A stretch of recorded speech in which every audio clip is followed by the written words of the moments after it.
മലപ്പുറം ജില്ലയിൽ 16-ൽ 16 സീറ്റും നേടുക എന്ന ലക്ഷ്യമാണ് ഞങ്ങൾക്കുള്ളത്. അത് ഞങ്ങൾ നേടിയിരിക്കും. മലപ്പുറം ജില്ലയിൽ ഈ തദ്ദേശ സ്വയംഭരണ തെരഞ്ഞെടുപ്പിൽ UDF നേടിയത് ചരിത്ര വിജയമെന്ന് പറയുന്നതിൽ അതിശയോക്തിയില്ല. ചരിത്ര വിജയം തന്നെയാണ് അക്ഷരാർത്ഥത്തിൽ. ഈ ഘട്ടത്തിൽ ഇപ്പോൾ മലപ്പുറം DCC പ്രസിഡന്റ് നമ്മളൊപ്പം ചേരുകയാണ്. Young and vibrant DCC president എന്നാണ് പറയുന്നത്. വലിയൊരു വിജയം, എന്താണ് പറയാനുള്ളത്? വലിയ വിജയമായിരുന്നു. ഈ വിജയം നമ്മൾ പ്രതീക്ഷിച്ചിരുന്നു. നമ്മൾ ഇലക്ഷന് മുമ്പ് തന്നെ പറഞ്ഞിരുന്നു, ജില്ലയിൽ തൂത്തുപെറുക്കി ഐക്യ ജനാധിപത്യ മുന്നണിക്ക് ജയിക്കാൻ കഴിയുന്ന ഒരു തരംഗം ജില്ലയിലുണ്ട്. പിണറായി വിജയൻ ഗവൺമെൻറ്റിനെതിരായി വലിയ കടുത്ത ഒരു പ്രതിഷേധമുണ്ട്.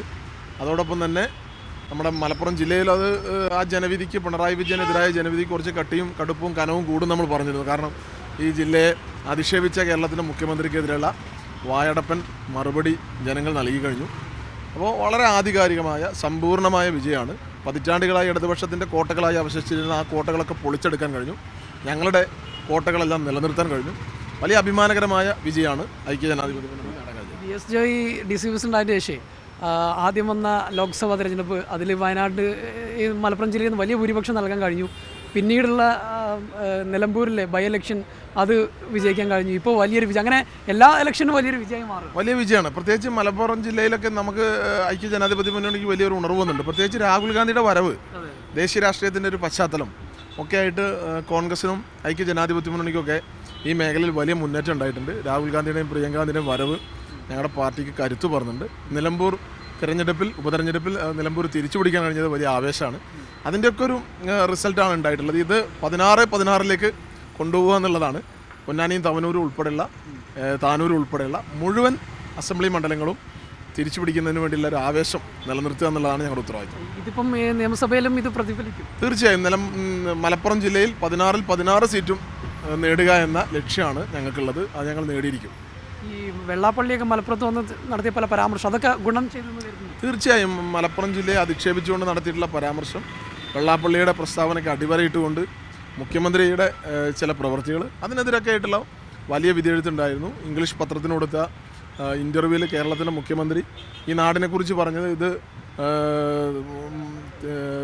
ഹവാല കള്ളക്കടത്ത് പ്രവർത്തനങ്ങളുടെ കേന്ദ്രമാണെന്ന് ഈ ജില്ലയെ ആക്ഷേപിച്ച ഒരു മുഖ്യമന്ത്രിയാണ്. ഇതൊന്നും മാത്രമല്ല, കഴിഞ്ഞ 5 വർഷക്കാലം മലപ്പുറം ജില്ലയ്ക്ക് ലഭിക്കേണ്ടുന്ന പല ആനുകൂല്യങ്ങളും തടഞ്ഞു വെച്ചു. ജനസംഖ്യാനുപാതികമായി ഈ ജില്ലയ്ക്ക് ലഭിക്കേണ്ടുന്ന പല ആനുകൂല്യങ്ങളും അവകാശങ്ങളൊക്കെ നിഷേധിക്കപ്പെടുന്ന സാഹചര്യം ഉണ്ടായി. അപ്പോൾ ഐക്യ ജനാധിപത്യ മുന്നണിയുടെ പ്രസക്തി ദേശീയ രാഷ്ട്രീയത്തിലും സംസ്ഥാന രാഷ്ട്രീയത്തിലും എന്താണെന്ന് മലപ്പുറത്തെ ജനത തിരിച്ചറിഞ്ഞു. അതുകൊണ്ടാണ് സമ്പൂർണ്ണമായ ഒരു വിജയമാണ്, ആധികാരികമായ ഒരു വിജയമാണ്.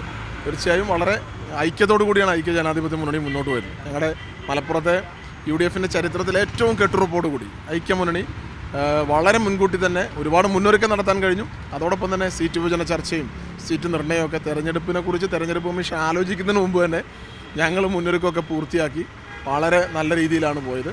വാർഡ് വിഭജനത്തിലും വോട്ടർ പട്ടികയിലുള്ള ക്രമക്കേടുമൊക്കെ ഞങ്ങൾക്ക് പ്രതിരോധിക്കാൻ മലപ്പുറം ജില്ലയിൽ കഴിഞ്ഞു.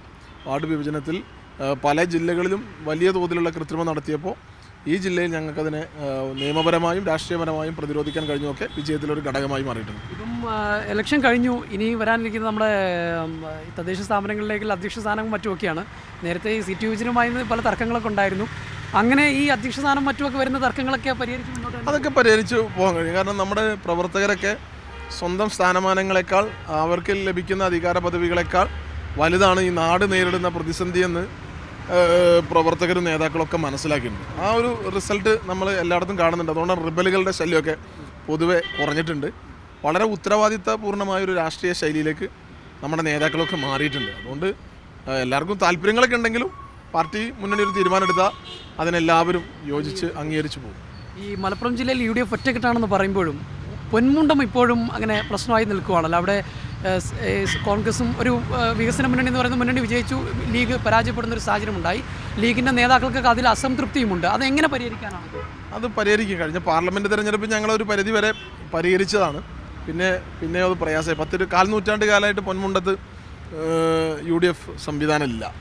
ഈ വർഷം അത് ഉണ്ടാക്കിയെടുക്കാനുള്ള ഒരു ശ്രമം ഞങ്ങൾ നടത്തി. പാർലമെൻറ്റ് ഇലക്ഷനിൽ അത് വിജയിച്ചതാണ്. പക്ഷേ പഞ്ചായത്ത് തെരഞ്ഞെടുപ്പ് വന്നപ്പോൾ ഞങ്ങളെ കയ്യിൽ നിന്ന് പോയി. ഞങ്ങൾ കർശനമായ നടപടി സ്വീകരിച്ചു. പൊന്മുണ്ടം മണ്ഡലം കോൺഗ്രസ് കമ്മിറ്റി തന്നെ പിരിച്ചുവിട്ടു. ശക്തമായ സംഘടനാതലമായ നടപടി സ്വീകരിച്ചിട്ടുണ്ട്. ഏതായാലും താനൂർ മണ്ഡലം തിരിച്ചു പിടിക്കണം. അതിനുവേണ്ടി കുറച്ചുകൂടി ആ മേഖലകൾ കേന്ദ്രീകരിച്ച് ഞങ്ങൾ പ്രവർത്തിക്കും. താനൂരും തവനൂരും പൊന്നാനിയും ഒക്കെ കേന്ദ്രീകരിച്ച് പ്രവർത്തിച്ച മണ്ഡലങ്ങൾ തിരിച്ചു പിടിക്കുന്നതിന് വേണ്ടിയുള്ള ഒരു പ്രത്യേകമായ പാക്കേജ് ഞങ്ങൾ ആരംഭിച്ചിട്ടുണ്ട്. ഐക്യത്തിൻ്റെ കാര്യത്തിൽ കഴിഞ്ഞ മുൻ വർഷങ്ങളെ അപേക്ഷിച്ച് പലയിടത്തും 30 സ്ഥലത്തൊക്കെ മുന്നണി ബന്ധം വേറിട്ടൊക്കെയാണ് മത്സരിച്ച്. ഈ പ്രാവശ്യം അങ്ങനെ പൊന്മുണ്ടം ഒഴിച്ച് പെരുമണ്ണക്ലാരി ഒഴിച്ച് ബാക്കി എല്ലായിടത്തും വളരെ സമാധാനപൂർണ്ണമായിരുന്നു. ഐക്യം എന്ന് പറയുന്നത് വാക്കിലല്ലായിരുന്നു, അതിൻ്റെ എല്ലാ അർത്ഥത്തിലും ഐക്യം അതിൻ്റെ ആഴത്തിൽ പ്രവർത്തന പദത്തിൽ കൊണ്ടുവരാൻ ഈ തെരഞ്ഞെടുപ്പോടുകൂടി കഴിഞ്ഞിട്ടുണ്ട്. പൊന്മുണ്ടം UDF-നൊപ്പം നിൽക്കും. പൊന്മുണ്ടം പഞ്ചായത്തിൽ നടപടിയെടുത്തല്ലോ, അവർക്ക് സംഘടനാപരമായ അച്ചടക്ക നടപടി സ്വീകരിച്ചതാണ്. അപ്പോൾ അതിൽ പൊന്മുണ്ടത്ത് ഇനി ഒരു ബദൽ സംവിധാനത്തിലൂടെ അവിടെ മുന്നണിയെ ശക്തിപ്പെടുത്തുന്ന കാര്യങ്ങൾ ഞങ്ങൾ ആലോചിക്കും. പക്ഷേ നിയമസഭാ തെരഞ്ഞെടുപ്പിൽ അവിടെ അങ്ങനെ കുറച്ച് ആളുകൾ മാത്രമേ, അവിടെ കോൺഗ്രസിനെയും UDF-നെയും മുസ്ലിം ലീഗിനെയും മുന്നണിയൊക്കെ സ്നേഹിക്കുന്ന ഒരുപാട് പ്രവർത്തകരുണ്ട്. അപ്പോൾ അവരെല്ലാം ചേർത്ത് പിടിച്ച് അവിടുത്തെ പ്രശ്നങ്ങൾ പരിഹരിച്ച് മുന്നോട്ട് പോകും. ഏതായാലും ഈ വിജയത്തിൽ വലിയ സന്തോഷം അല്ലേ? തീർച്ചയായും വലിയ സന്തോഷം, വലിയ ആത്മവിശ്വാസം, ജനങ്ങൾ വലിയ ഒരു പ്രതീക്ഷയാണ് നമ്മൾ തന്നിട്ടുള്ളത്. ഒരു സെമി ഫൈനൽ മാത്രമാണ്. ഞങ്ങളെ സംബന്ധിച്ച് പിണറായി വിജയൻ്റെ ഗവൺമെൻറ്റിനെ പുറത്താക്കുക എന്ന വലിയ ലക്ഷ്യത്തിലേക്കുള്ള ഒരു വലിയ യാത്രയാണ്. അതിൽ വലിയ ഊർജ്ജമാണ് ജനങ്ങൾ നൽകിയിട്ടുള്ളത്. തീർച്ചയായിട്ടും അത് തന്നെയാണ് അദ്ദേഹം പറയുന്നത്. വലിയ പ്രതീക്ഷയും വലിയ ഊർജ്ജവും ജനങ്ങൾ നൽകി എന്നുള്ളതാണ്. ഇതൊരു സെമി ഫൈനലാണ്. വരാനിരിക്കുന്ന ഫൈനലിൽ ഇതിലും വലിയ വിജയം നേടുമെന്ന് തന്നെയാണ് DCC പ്രസിഡന്റ് VS ജോയി നമ്മോട് പങ്കുവയ്ക്കുന്നത്. അനുരൂപിച്ചിക്കോടിനൊപ്പം ജംഷീർ കൊടിഞ്ഞി, മീഡിയ 1 മലപ്പുറം.